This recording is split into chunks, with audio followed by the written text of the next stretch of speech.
মুহাম্মদ ইবনে সাইব, Hisham ibn Muhammad এরা শিয়াদের নিকট অত্যন্ত গ্রহণযোগ্য ব্যক্তি বলে ধরা হয়।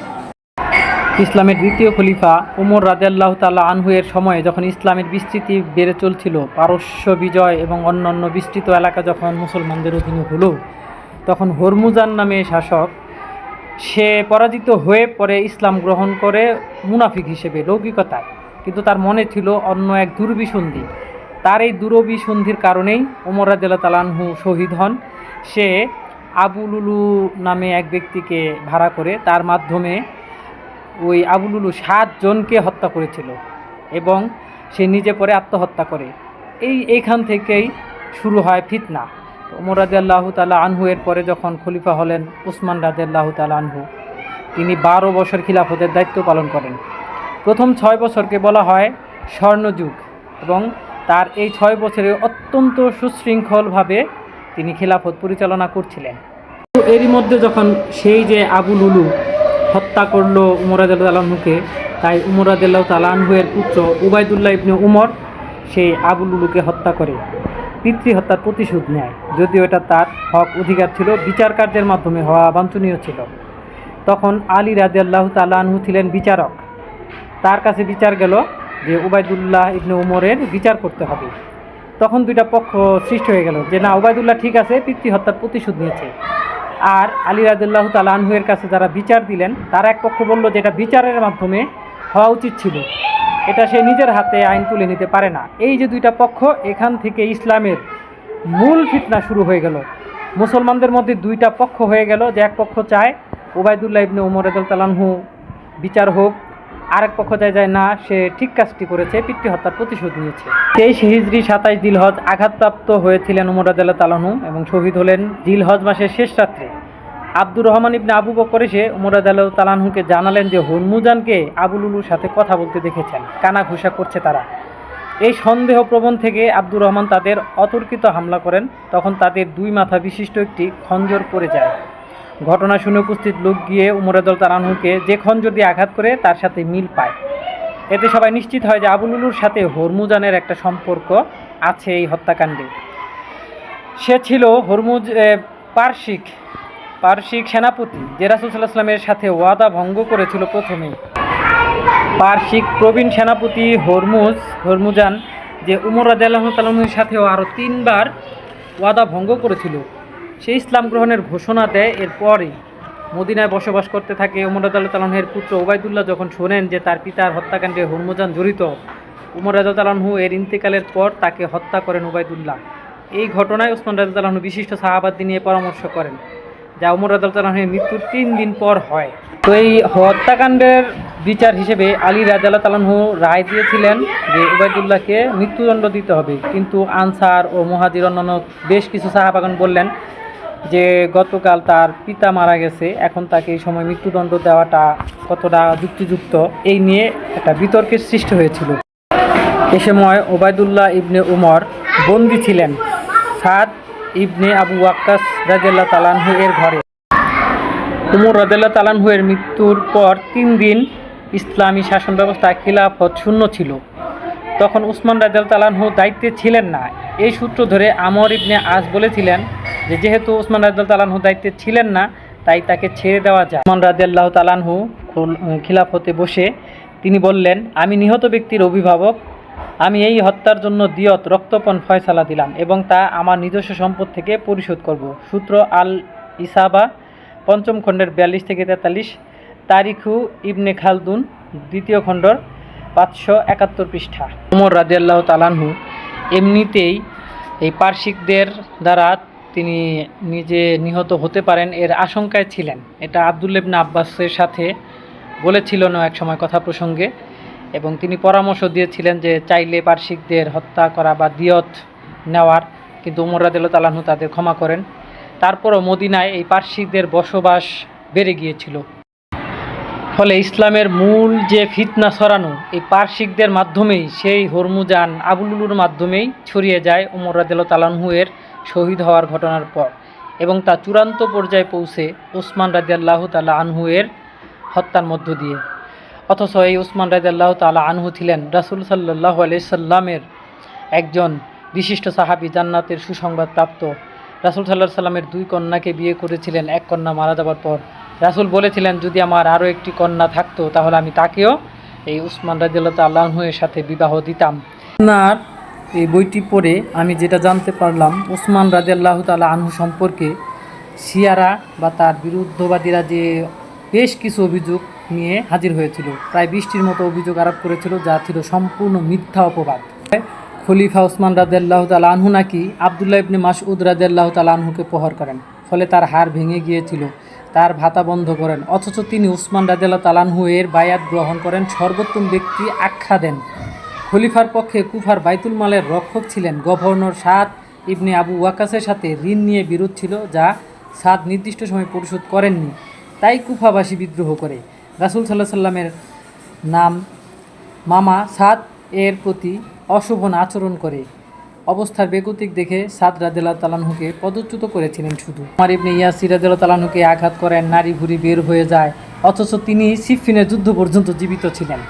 ঘটনা ছিল আম্মার রাদিয়াল্লাহু তাআলা আনহু আব্বাস ইবনে উতবা ইবনে আবু লাহাবের সাথে বিরোধ। একে অপরের অপবাদ দেয়ার খলিফা উভয়কে প্রহারের শাস্তি দেন। কারো মনে কোনো ক্ষোভ ছিল না, এটা ইসলামী রাষ্ট্রের বিধান। শিয়ারা বলে থাকে তিনি কোরআন সংকলন করে নাকি বিদআত করেছেন, পুড়িয়ে ফেলেছেন, অথচ এটি ছিল একটি মহৎ নেক কাজ। আলী রাদিয়াল্লাহু তাআলা আনহু নিজেই বলেছেন, যদি উসমান রাদিয়াল্লাহু তাআলা আনহু না থাকতেন তবে আমি অবশ্যই করতাম। রাদিয়াল্লাহু তাআলা আনহু নাকি নিজস্ব উটের জন্য চারণভূমি নির্ধারণ করে ব্যবহার করেছেন। একটি মিথ্যা অপবাদ, কারণ রাসূলের সময়ে উটের জন্য চারণভূমির ব্যবস্থা ছিল। জাহেলিয়াতের যুগে উটের চারণভূমি করা হতো একটি কুকুর নিয়ে, সে কুকুর ঘেউ ঘেউ করত, যত দূর শব্দ যেত তত দূর পর্যন্ত তা নিজের ছিল, আর সেটি রাসূল সাল্লাল্লাহু আলাইহি সাল্লাম পরিবর্তন করে সেটি অন্য নিয়মের ধারায় নিয়ে আসেন। এসব উটের চারণভূমিতে শুধুমাত্র সদগার জন্য আসা উটগুলোই তিনি চারণভূমিতে ব্যবহার করতেন। আর এটি ছিল হিজাজের শেষ প্রান্তে নাজদের নিকট মরু অঞ্চল, দৈর্ঘ্য 7 মাইল, প্রস্থে 1 মাইল। রাসূল সাল্লাল্লাহু আলাইহি সাল্লাম বলেন, একমাত্র আল্লাহ এবং তার রাসূল ব্যতীত অন্য কারোর জন্য নির্দিষ্ট চারণভূমি নেই। এটা বুখারী 2370 নং, আবু দাউদ 3083, সাব ইবনে জাসসাম রাদিয়াল্লাহু তাআলা আনহু বর্ণিত। প্রথম 2 খলিফা সেরূপ করেছেন। ওমর রাদিয়াল্লাহু তাআলা আনহু আয়তন বৃদ্ধি করেছিলেন। মুসলিম সংখ্যা এবং অভিযানে সীমানা বৃদ্ধি হওয়ায় ওসমান রাদিয়াল্লাহু তাআলা আনহু সদগার উটই চড়াতেন চারণভূমিতে। অসচ্ছলদের সুযোগ দিতেন মাঝে মাঝে, সেখানে নিজের উট অন্য স্থানে দূরে চড়ানোর নির্দেশ দিয়েছিলেন। হয় খলিফা নাকি আবু যর রাদিয়াল্লাহু তাআলা আনহুকে শাম থেকে বসরায় নির্বাসিত করেন, অথচ আবু যর রাদিয়াল্লাহু তাআলা আনহু নিজেই নিরিবিলি জায়গার জন্য সেখানে বসবাসের সিদ্ধান্ত নেন। একথা শুনে মুয়াবিয়াকে সম্পদ সঞ্চয়, আল্লাহর পথে ব্যয় বিষয়ে বলেন, একদিনের খাবারের চেয়ে বেশি সম্পদের মালিক হলে আল্লাহর রাস্তায় দান করা ফরজ। এসব বিষয়ে তিনি খুব কঠোর ছিলেন, আর তাই তিনি এই লোকালয় থেকে নিরিবিলি জায়গায় থাকতে পছন্দ করতেন। আর এটাও রাসূল সাল্লাল্লাহু আলাইহি সাল্লামের এক ভবিষ্যৎবাণী। বলা হয় আবু দারদা রাদিয়াল্লাহু তাআলা আনহুকে শাম থেকে বহিষ্কার করেন। তিনি মিশরে শামে কাজী বিচারক ছিলেন।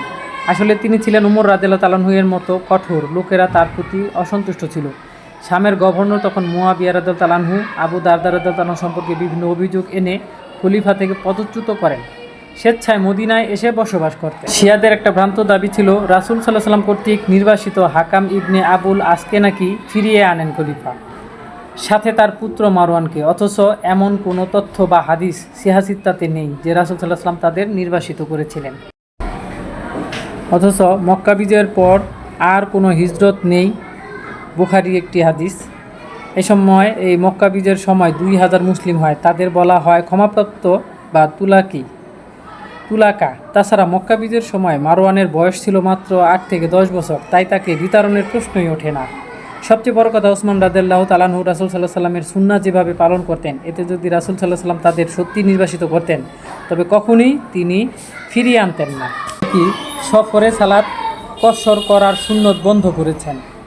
29 হিজরি হজ মৌসুমে ওসমান রাদিয়াল্লাহু আনহু মিনায় পূর্ণ সালাত পড়েছিলেন। আসলে এটা তার এই অভিযোগটা ভ্রান্ত ছিল, কারণ এই বিষয়ে আব্দুর রহমান ইবনে আউফ বর্ণনা করেন, খলিফার সাথে সাথে আব্দুল্লাহ ইবনে মাসউদ রাদিয়াল্লাহু আনহু, আলী রাদিয়াল্লাহু তাআলা আনহু আপত্তি করেছিলেন। ওসমান রাদিয়াল্লাহু তাআলা আনহু বলেন, মক্কায় তার পরিবার রয়েছে, বিয়ে করেছেন, তাই তিনি মক্কার অধিবাসী। খলিফা আরও বলেন, তাকে নিজ এলাকায় কসর করতে গেলে দেখলে গ্রামের বেদুইনরা এটাকে দলিল পেশ করবে। তাই তিনি কসর করেননি, সংক্ষিপ্ত করার পক্ষে ছিলেন না। মুসলমানরা কম ছিল তাই 2 রাকাত সালাত পড়েছেন। আবু বকর রাদিয়াল্লাহু আনহু, উমর রাদিয়াল্লাহু আনহু 2 রাকাত পড়েছেন। খলিফারা প্রথমে 2 রাকাত পড়েছেন। ওসমান রাদিয়াল্লাহু আনহু কিছুক্ষণ নীরব থেকে বলেন, আমি চিন্তা ভাবনা করে সিদ্ধান্ত নিয়েছি, এটা আমার মত বিষয়। আবদুল্লাহ ইবনে মাসউদ রাদিয়াল্লাহু তাআলা এর সাথে আলোচনা করেন। আবদুল্লাহ ইবনে মাসউদ বলেন, প্রথমে তিনিও 2 রাকাত পড়েছেন, তবে খলিফার 4 রাকাতের কথা শুনে তিনিও 4 রাকাত পড়েছেন, কারণ বিরোধিতা একটি খারাপ কাজ। অতঃপর আবদুল্লাহ ইবনে মাসউদ পরামর্শে 4 রাকাতই পড়ে। আব্দুর রহমান ইবনে আউফ সুন্দর মীমাংসা ছিল, অথচ শিয়ারা এটাকে বিরোধিতা করে বিভ্রান্তি ছড়ায়।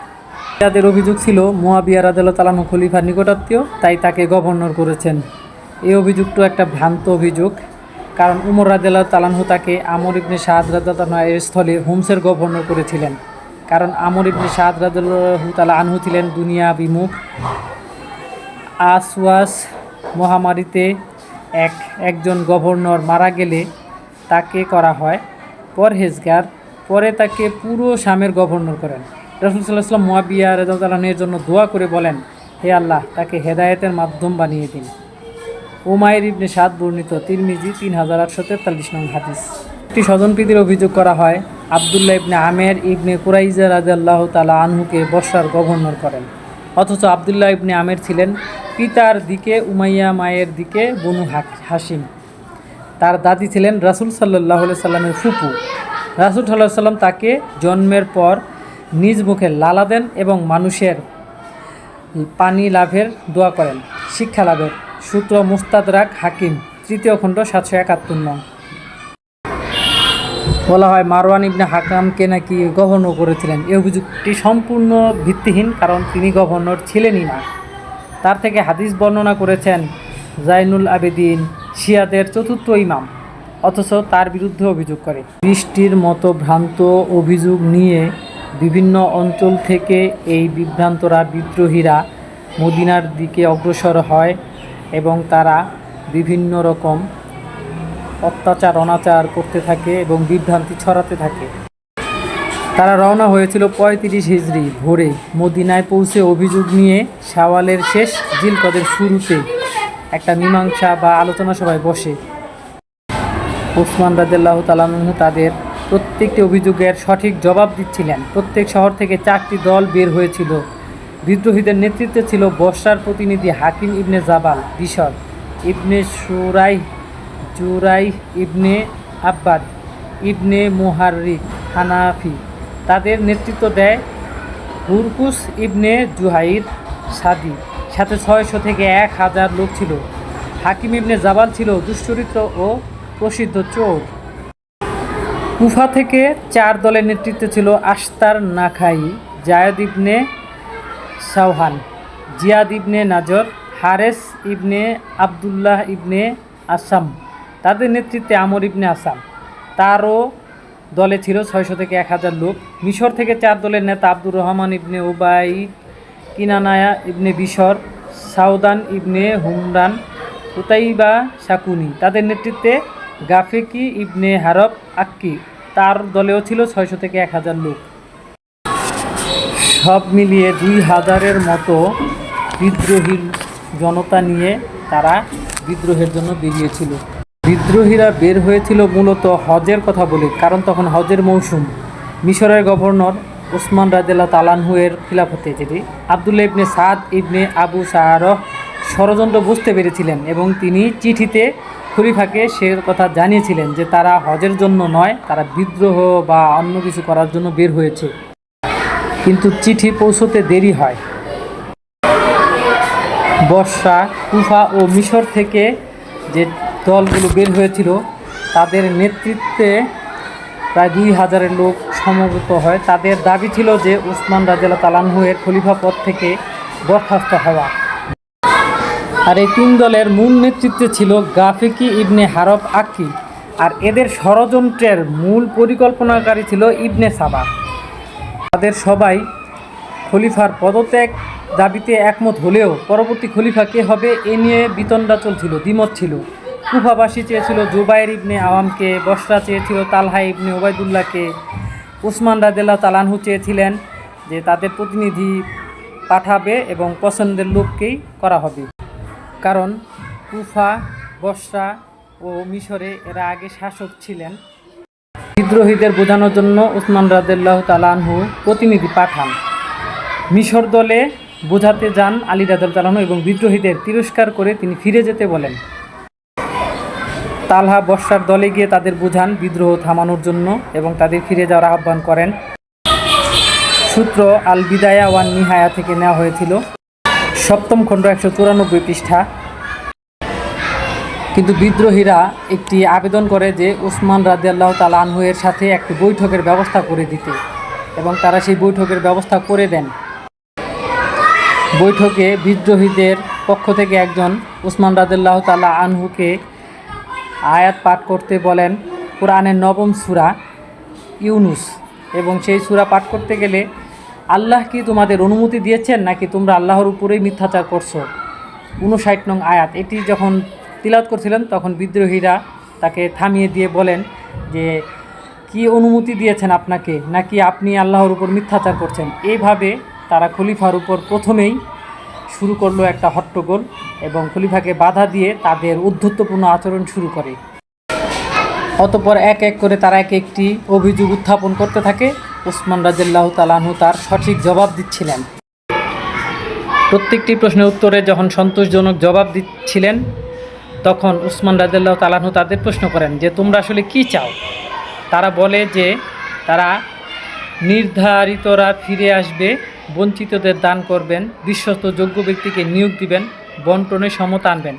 অথচ সে সময় এগুলো সুনিশ্চিতভাবে সুন্দরভাবে পরিচালিত হচ্ছিল। মিশর দলের বিদ্রোহীরা আরও দাবি করে যে আবদুল্লাহ ইবনে সাদ ইবনে আবু সারাহকে বরখাস্ত করে মোহাম্মদ ইবনে আবু বকরকে গভর্নর নিয়োগ করতে হবে। দুর্ভাগ্যক্রমে মোহাম্মদ ইবনে আবু বকরও এই ষড়যন্ত্রে যুক্ত ছিলেন। এমনকি তিনি অবরোধের সময় তার ঘরে ঢুকে তার দাড়ি ধরে টান দিয়েছিলেন। তখন বলেছিলেন উসমান রাদিয়াল্লাহু তাআলা যে তোমার বাবা যেই দাড়ি দেখলে খুশি হতেন। এই কথাগুলো শুনে মোহাম্মদ ইবনে আবু বকর লজ্জিত হন এবং সেই ষড়যন্ত্র থেকে বের হয়ে তিনি তওবা করে বের হয়ে চলে গিয়েছিলেন সেই বিদ্রোহের অংশ থেকে। উসমান রাদিয়াল্লাহু তাআলা আনহু তাদের এই দাবিগুলো মেনে নিলেন এবং কাগজে স্বাক্ষর করে দিলেন। মুহাম্মদ ইবনে আবু হুযাইফা উসমান রাদিয়াল্লাহু তাআলা আনহু এর পালক পুত্র হওয়া সত্ত্বেও সেও বিদ্রোহে যোগ দিয়েছিল এবং গভর্নরদের নামে মিথ্যা চিঠি লিখত, গোপনে উস্কানি দিত, যারা আসলে ভুল বুঝে ষড়যন্ত্রে বিদ্রোহে যোগ দেয়।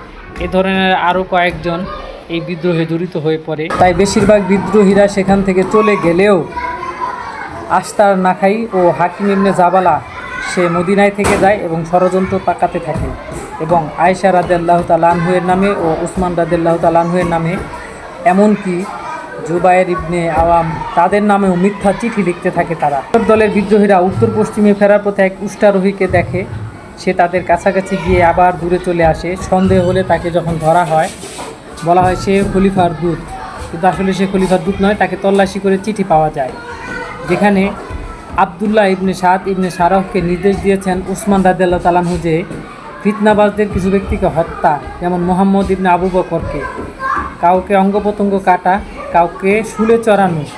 সূত্ররা তারিকুত তাবারি 4 খণ্ডের 355 পৃষ্ঠা থেকে নেওয়া। এবং এই চিঠিগুলোতে উসমান রাদিয়াল্লাহু তাআলা আনহু এর সিলমোহর ছিল, অথচ চিঠি ছিল মিথ্যা।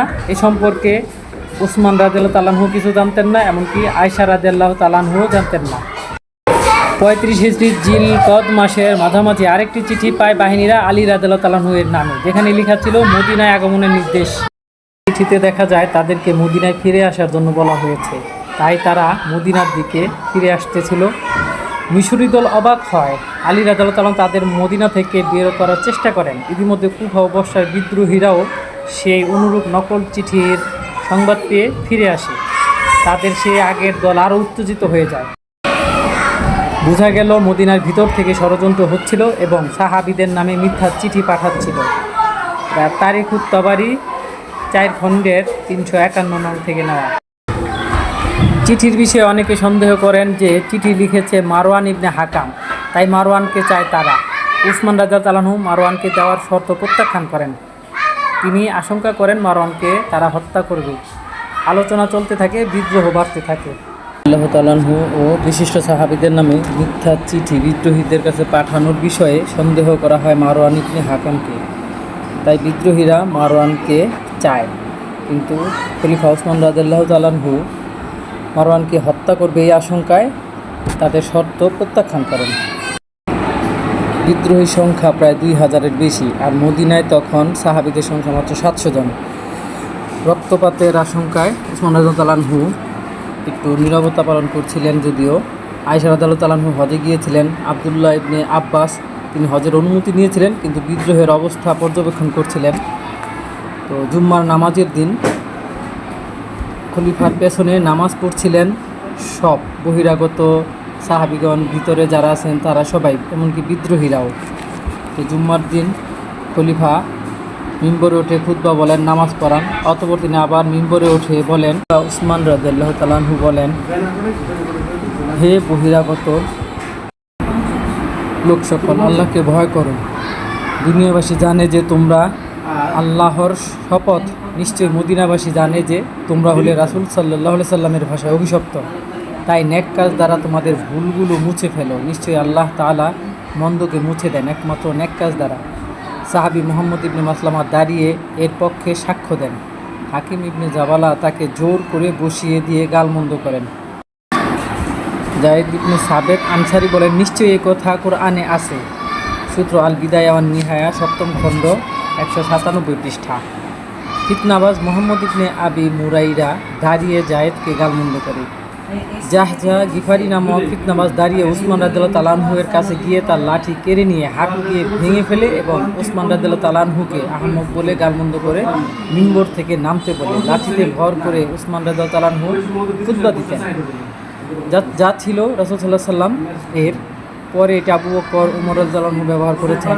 বিদ্রোহী জাহজাহের গালমন্দের পর অন্য বিদ্রোহীরাও দাঁড়িয়ে ওসমান রাদিয়াল্লাহু তাআলা আনহু সাহাবীদের প্রতি পাথর নিক্ষেপ করতে থাকে। মিম্বরে থাকা ওসমান রাদিয়াল্লাহু তাআলা আনহুর জামা রক্তাক্ত হয়ে তিনি আহত হন। কয়েকজন সাহাবী তাকে ধরে বাড়ি নিয়ে আসেন।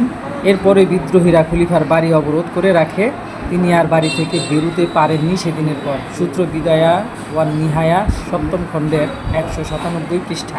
এর মৌসুম মদিনায় দ্বিতীয় সাহাবীদের প্রাণনাশের আশঙ্কা এবং অধিকাংশ লোক হজে যাওয়ার কারণে কিছুটা সময় নিচ্ছিলেন ওসমান রাদিয়াল্লাহু তাআলা আনহু এবং সহযোগিতার জন্য চিঠিতে আবেদন পাঠিয়েছিলেন বিভিন্ন প্রদেশে, যেমন শামে মুয়াবিয়া, কুফায় আবু মুসা আশআরি, বসরায় আব্দুল্লাহ ইবনে আমের। এখন মদিনা থেকে তাদের দূরত্ব এতটাই ছিল যে চিঠি পৌঁছাতে দেরি হয়। তখনও বিদ্রোহীদের দাবি একটাই ছিল, পদত্যাগ। তখনও তারা হত্যার কোনো সিদ্ধান্ত বা স্লোগান এই ধরনের কিছু ছিল না। ওসমান রাদিয়াল্লাহু তাআলা আনহু জালনা থেকে জুবাইর, তালহা, আলী রাদিয়াল্লাহু তাদেরকে ডাকছিলেন যে তারা আশেপাশে আছে কিনা। তারা আশেপাশে ছিলেন এবং তার নিরাপত্তার জন্য যথেষ্ট চেষ্টা করতেছিলেন। আলী রাদিয়াল্লাহু তাআলা আনহু তার পুত্র হুসাইন ও হাসান রাদিয়াল্লাহু তাআলা আনহুকে নিয়োজিত করেছিলেন। ওসমান রাদিয়াল্লাহু তাআলা আনহু তাদের এক একজনের নাম ধরে বলছিলেন যে রাসূল সাল্লাল্লাহু আলাইহি সাল্লামের নির্দেশে জান্নাতের সুসংবাদপ্রাপ্ত, তারপরে মদিনায় রুমাকূপ খনন করে মদিনাবাসীর পানির ব্যবস্থা করা, মসজিদের নির্মাণের জন্য সাহায্য করা, যুদ্ধের সরঞ্জামের ব্যবস্থা করা, তার যে মহৎ কাজগুলো ছিল সেগুলো স্মরণ করিয়ে দিচ্ছিলেন। একদা হেরা পাহাড়ে তারা রাসূলের সাথে ছিলেন এবং তখন রাসূল বলেছিলেন, শান্ত হও, তোমার উপরে একজন নবী রাসূল, একজন সিদ্দিক অর্থাৎ আবু বকরকে বুঝিয়েছেন, একজন শহীদ ওসমান রাদিয়াল্লাহু তাআলা আনহুকে বুঝিয়েছিলেন। সেই কথাও তিনি স্মরণ করিয়ে দেন। অর্থাৎ রাসূল সাল্লাল্লাহু আলাইহি সাল্লাম ভবিষ্যৎবাণী করিয়েছিলেন যে ওসমান রাদিয়াল্লাহু তাআলা আনহু শহীদ হবেন এবং এও বলেছিলেন তিনি যেন তার পোশাক না খোলেন, অর্থাৎ ক্ষমতা না ছাড়েন। এতে করে বিদ্রোহীদের যে অবস্থা এগুলো অনুপ্রাণিত হয়ে যুগ যুগ চলতে থাকবে। এই জন্য রাসূলের সেই কথা স্মরণ করে ওসমান রাদিয়াল্লাহু তাআলা আনহু খলিফা পদ থেকে কিন্তু তিনি ইস্তফা দিতে রাজি হননি। এর মধ্যে হঠাৎ বিদ্রোহীরা তারা দাবি জানায় যে হয় মৃত্যুবরণ অথবা তাকে হত্যা করতে হবে। এরই মধ্যে আলী রাদিয়াল্লাহু তাআলা আনহু, জুবাইর ও তালহা তাদের নিজ নিজ পুত্রদের খলিফা নিরাপত্তার জন্য পাঠিয়ে দেন। আর খলিফা ওসমান রাদিয়াল্লাহু তাআলা আনহু সময় নিচ্ছিলেন যাতে সহযোগিতা এসে পৌঁছায়। তিনি বিজ্ঞ সাহাবীদের বিপদে ফেলতে চাননি এবং অযথা রক্তপাত ঘটিয়ে তাদের নিরাপত্তা হুমকির মুখে ফেলতে চাননি। সাহাবীগণ নিয়মিত জালনার বাইরে থেকে যোগাযোগ করছিলেন উসমান রাদিয়াল্লাহু তাআলা আনহু থেকে। আব্দুল্লাহ ইবনে উমর সংঘর্ষের বিপক্ষে ছিলেন, তাই তিনি উসমান রাদিয়াল্লাহু তাআলা আনহুকে বুঝান যে জান্নাত জাহান্নাম বিদ্রোহীরা দিতে পারবে না, আর সম্মানের পোশাক ও খলিফার পদ খুললে তা রীতি হয়ে যাবে বিদ্রোহীদের কাছে। তারা পদত্যাগ করবেন না, তা না হলে কোনো জাতি যদি চায় যে খলিফাকে অপছন্দ করবে তাহলে তাকে হত্যা করবে বা ক্ষমতা থেকে নামিয়ে দিতে চাইবে, এটা একটা তারা অনুপ্রেরণা হিসেবে নিয়ে নিবে। এর মধ্যে 25 হিজরি 15 থেকে 18 জিল কদ বিদ্রোহীরা উসমান রাদিয়াল্লাহু তাআলা আনহু এর জন্য খাবারের পানি বন্ধ করে দেয়।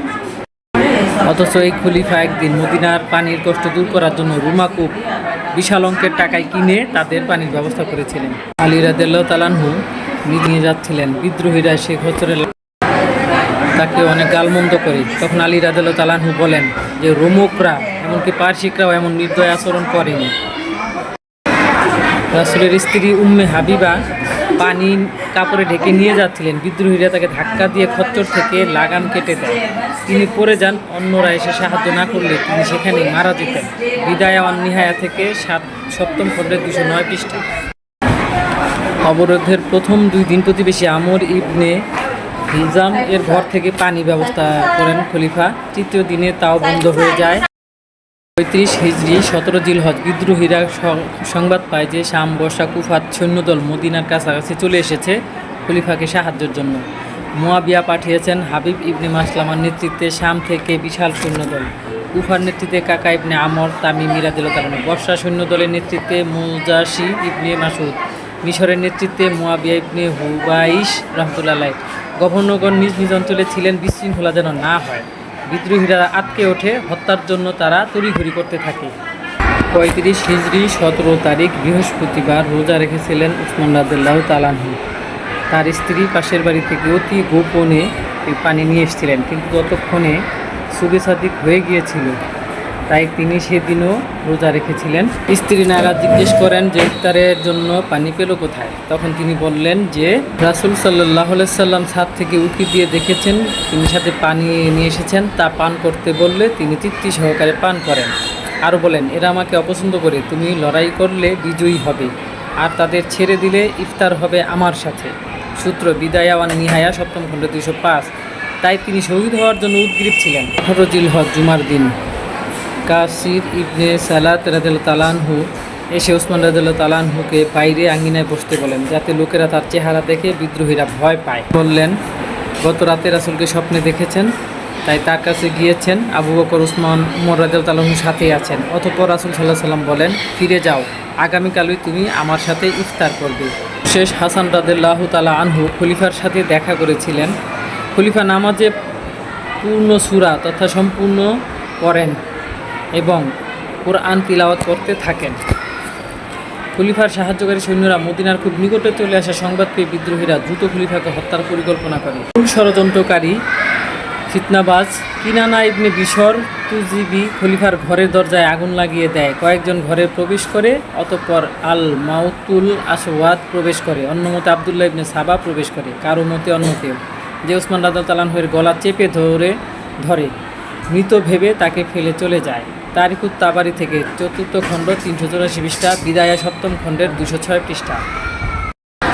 কিছুক্ষণ পর মুহাম্মদ ইবনে আবু বকর প্রবেশ করে দেখে খলিফা বেঁচে আছে। তিনি বিদ্রোহের সাথে জড়িত ছিলেন। তিনি একমাত্র সাহাবী যে ষড়যন্ত্রের ফাঁদে পড়ে অংশ নেয়। তিনি খলিফাকে বলেন, হে আহমদ, আপনি কোন দিনের উপর আছেন? উসমান রাদিয়াল্লাহু তাআলা বলেন, ইসলাম ধর্মের উপর আছি। তাদের মধ্যে কথা কাটাকাটি চলে। এক পর্যায়ে মুহাম্মদ ইবনে আবু বকর উসমান রাদিয়াল্লাহু তাআলা হয়ে দাড়ি ধরে টান। খলিফা তাকে বলেন, তোমার পিতা যার সম্মান করতেন। একথা শুনে আবু বকর জ্ঞান ফিরে সত্য অনুধাবন করে লজ্জিত হয়ে বাড়ি ফিরে যাচ্ছিলেন। লজ্জিত হয়ে তিনি দাড়ি ছেড়ে কাঁদতে থাকেন এবং অনুতপ্ত হয়ে সেখান থেকে ফিরে যান, কিন্তু বের হয়েই দেখেন যে অন্য বিদ্রোহীরা ঘরে প্রবেশ করে ফেলেছে। তিনি প্রতিরোধ করতে চেষ্টা করেন, কিন্তু তিনি পরাস্ত হন। সূত্র বিদায়া 7ম খণ্ডে 207। ঘরে প্রবেশ করেই তরবারি দিয়ে উসমান রাদিয়াল্লাহু তাআলা আনহুকে আঘাত করেন। তার স্ত্রী ফিরাতে আসলে তার আঙুল কাটা যায়। উসমান রাদিয়াল্লাহু তাআলা আনহু হাত দিয়ে ফিরাতে গেলে তার হাতও কেটে যায়।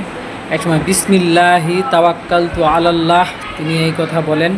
এই হাত দিয়ে প্রথম কোরআন লেখা হয়েছিল। কোরআনে রক্তের ফোঁটা পড়তে থাকে, কারণ তখন তিনি কোরআন পাঠরত অবস্থায় ছিলেন। প্রথম রক্ত ফোঁটা পড়ে ওই আয়াতে, যেখানে লেখা অচিরেই আল্লাহ তাআলা তাদের বিরুদ্ধে তোমাদের জন্য যথেষ্ট হবেন। সূরা বাকারা 371 নং আয়াত। সূত্র বিদায়া 7ম খণ্ড 208 পৃষ্ঠা।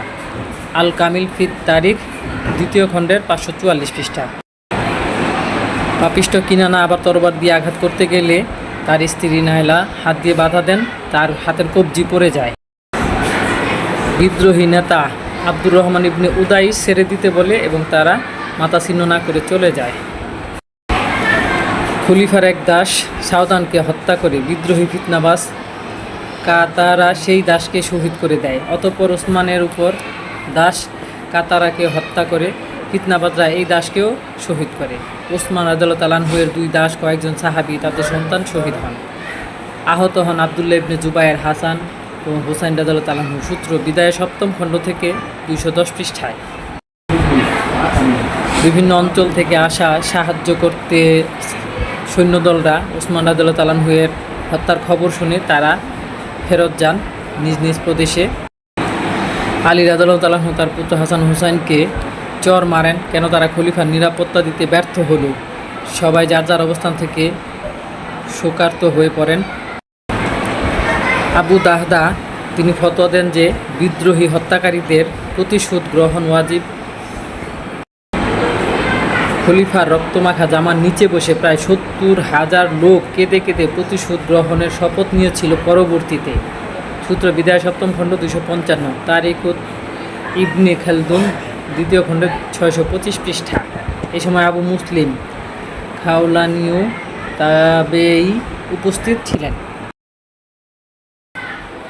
বিদ্রোহীদের একজনের এমন ক্ষোভ ছিল যে খলিফার মৃত্যুর পর দাফনের পর তার লাশ বাহিরে রাখা ছিল। যখন দেখে আশেপাশে কেউ নেই, তখন সে খলিফার গালে চর মারে।